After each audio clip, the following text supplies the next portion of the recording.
Bonjour à tous et bienvenue sur ce deuxième cours sur les suites.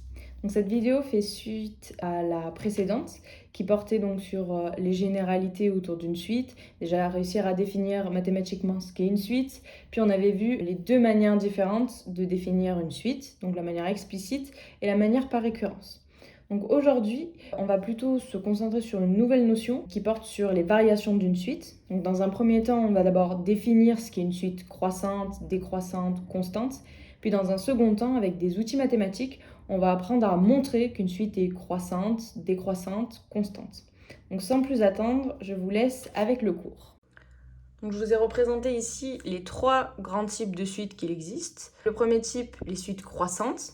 Donc ici, typiquement, la représentation graphique d'une suite qui est croissante pour tout n. Dans un deuxième temps, une suite décroissante. Et enfin, un exemple de suite qui est constante. Au niveau des définitions mathématiques, on va dire qu'une suite UN, elle est croissante si pour tout n, pour tout entier naturel n, ici c'est le symbole pour tout n qui appartient à grand N, UN plus 1 est supérieur ou égal à UN. Ça veut dire que tout terme de la suite est plus grand que le terme précédent. Donc typiquement ici, si je trace ici, N, on va avoir UN ici, N plus 1 ici,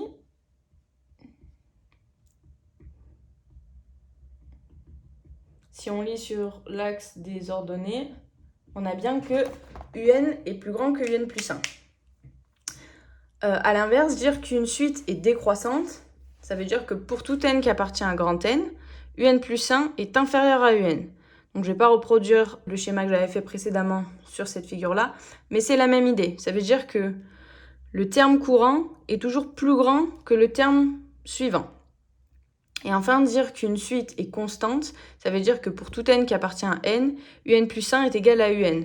C'est le cas ici. En fait, la valeur de UN, c'est toujours la même, quel que soit le n que l'on considère. Donc c'est le genre de suite qui n'est pas très intéressante. Et nous, on va plutôt se concentrer sur les suites croissantes et décroissantes. Alors là, on a considéré le cas où la suite est croissante pour tout n. Mais on peut aussi avoir des suites qui sont croissantes, décroissantes ou constantes, uniquement à partir d'un certain rang. Donc dans ce cas-là, dire que UN est croissante, décroissante ou constante à partir d'un certain rang n0, ça veut dire que pour tout n plus grand que n0, on va avoir l'une des trois égalités ici. Donc si c'est croissante, on retrouvera bien celle que l'on avait ici. Si c'est décroissante, hop, toujours pareil. Et constante, UN plus 1 égale à UN.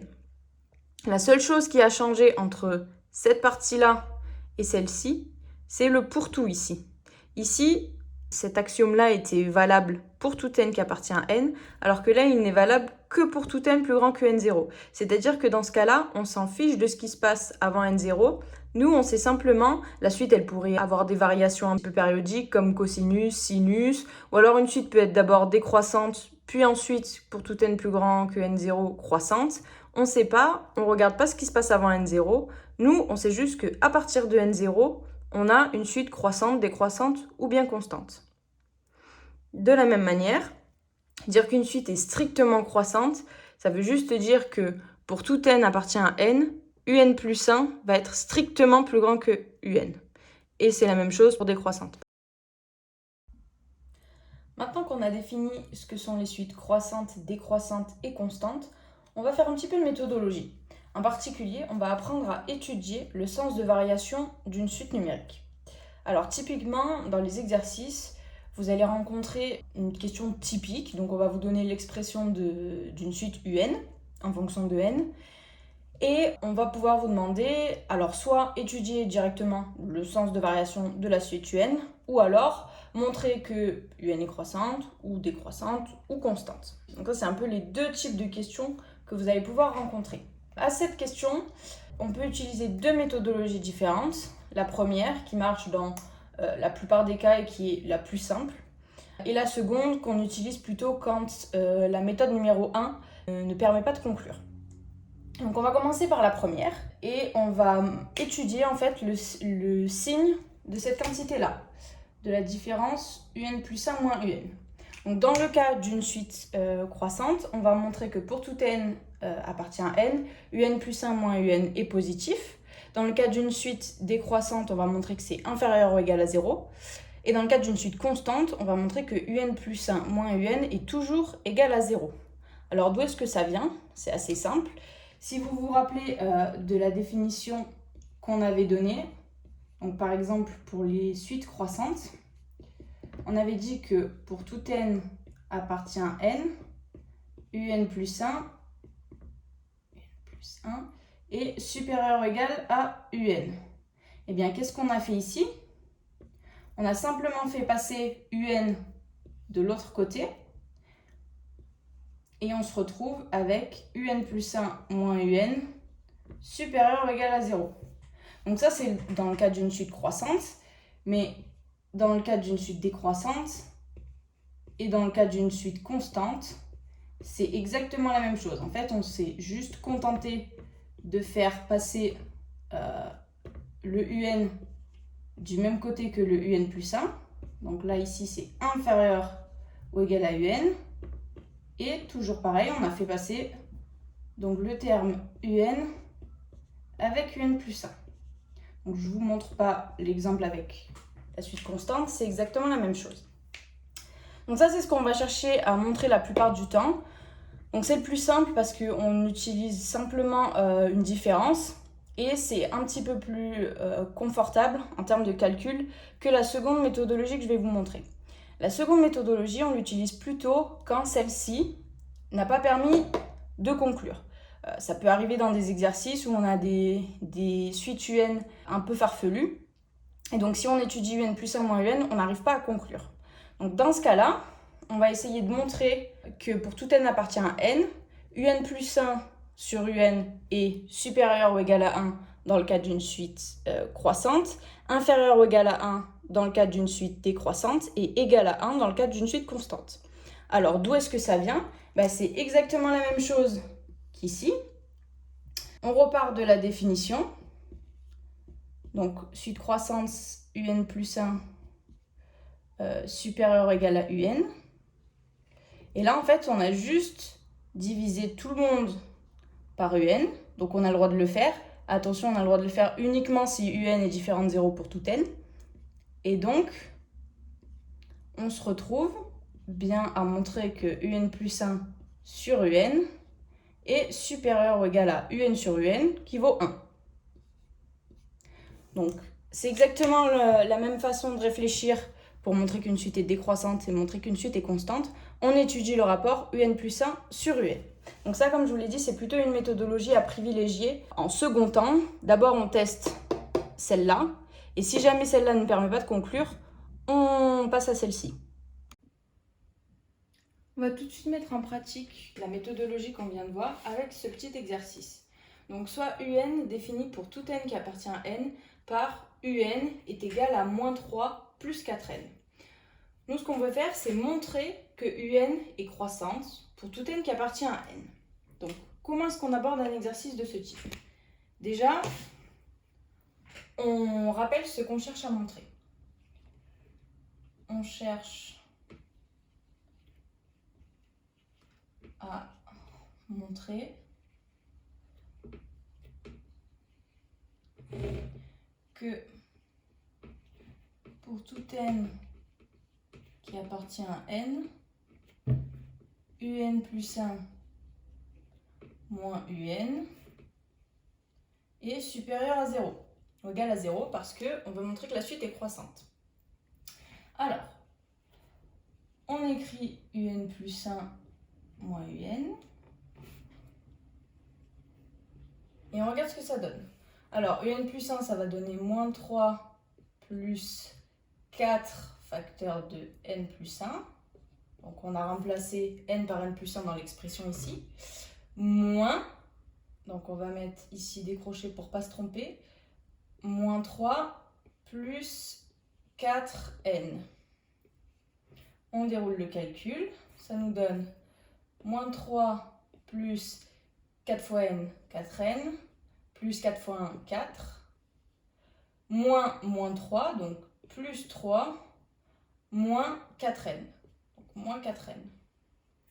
C'est égal à moins 3 plus 3, on peut les enlever. 4n moins 4n, on peut les enlever aussi. Ça vaut 4, qui est bien supérieur ou égal à 0. Donc on a montré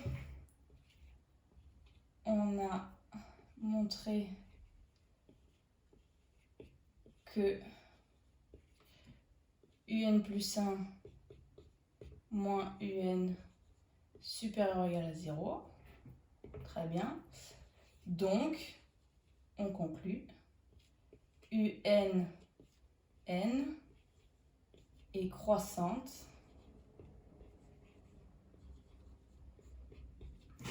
pour tout n qui appartient à n. Très important ici, donc là aussi il faut le rajouter.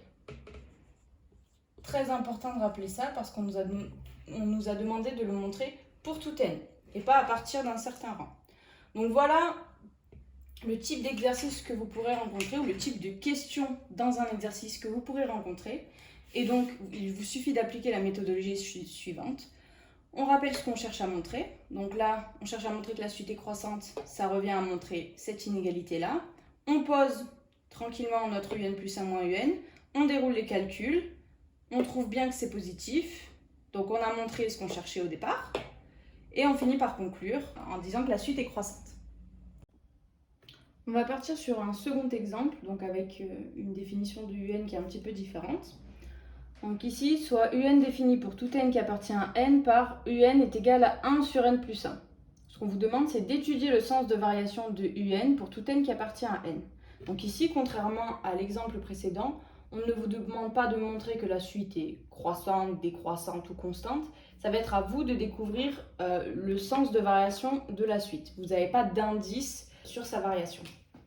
Donc, on commence de manière classique.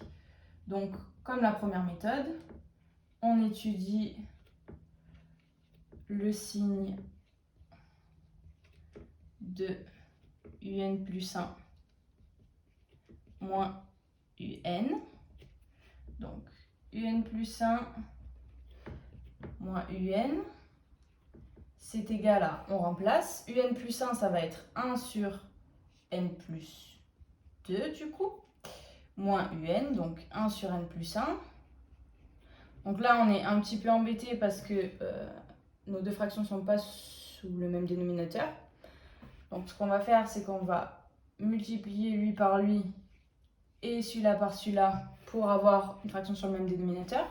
Donc 1 fois n plus 1, ça donne n plus 1, moins 1 fois n plus 2, ça va donner moins n moins 2. Attention, on distribue bien le moins. Et donc là, au dénominateur, on aura n plus 1 facteur de n plus 2. Alors, qu'est-ce qui se passe ici? On simplifie les n ensemble. Il nous reste plus 1 moins 2, ce qui fait moins 1, divisé par n plus 1, facteur de n plus 2. Le dénominateur ne change pas. Alors, est-ce qu'on peut déterminer facilement le signe de ça? Alors, bon, moins 1, a priori, c'est pas très compliqué, c'est bien négatif. Et le dénominateur, maintenant. On a n plus 1, donc lui qui est positif, parce que n appartient à l'ensemble des entiers naturels. Donc n plus 1 aussi, et n plus 2, positif aussi, pour la même raison. Donc le produit de deux termes positifs, ça reste positif. Donc ça, vous ne l'écrivez pas sur votre copie, évidemment, c'est au brouillon. Donc on a le quotient d'un terme négatif par un terme positif. Donc l'ensemble va être négatif. Donc si l'ensemble est négatif, ça veut dire qu'on a un plus 1 moins un qui est inférieur ou égal à 0. Et donc que la suite est décroissante. Alors ici, ça a été un poil pénible parce que, bon, on a dû mettre sous le même dénominateur. C'est pas toujours très pratique. Comment on aurait fait avec la seconde méthode? Donc dans la seconde méthode, si vous vous souvenez bien, on étudie cette fois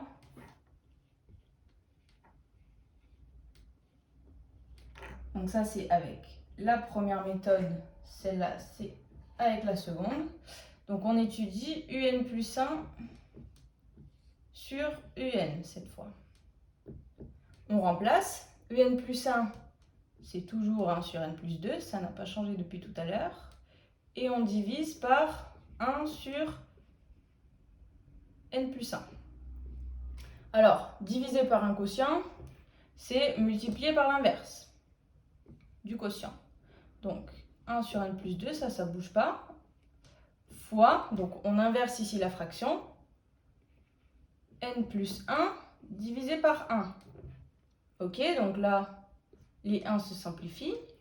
Il nous reste n plus 1 sur n plus 2. Et alors, qu'est-ce qu'on peut en déduire? Est-ce qu'on est d'accord ici que n plus 1 est plus petit que n plus 2? Les deux appartiennent à l'ensemble des entiers naturels, donc a priori, n plus 2 est plus grand que n plus 1. Donc on a un petit nombre divisé par un plus grand nombre, donc le quotient il va être inférieur ou égal à 1. Et avec la deuxième méthode, on avait dit que si le quotient, donc un plus 1 sur un, était inférieur ou égal à 1, alors la suite était décroissante. On retombe bien sur la même conclusion qu'avec la méthode 1, mais avec une approche différente. Ici, on avait regardé le signe de un plus 1 moins un. On a eu un peu de chance, ça a été assez rapide, même s'il y a eu un petit passage compliqué ici. On a trouvé le signe directement. Et ici, on a juste à utiliser une approche différente avec un plus 1 sur un. L'important, c'est qu'on retombe bien évidemment sur la même conclusion, sinon il y aurait un petit problème. On a montré, donc on va conclure maintenant, on a montré que, alors ça dépend de la méthode que vous avez utilisée.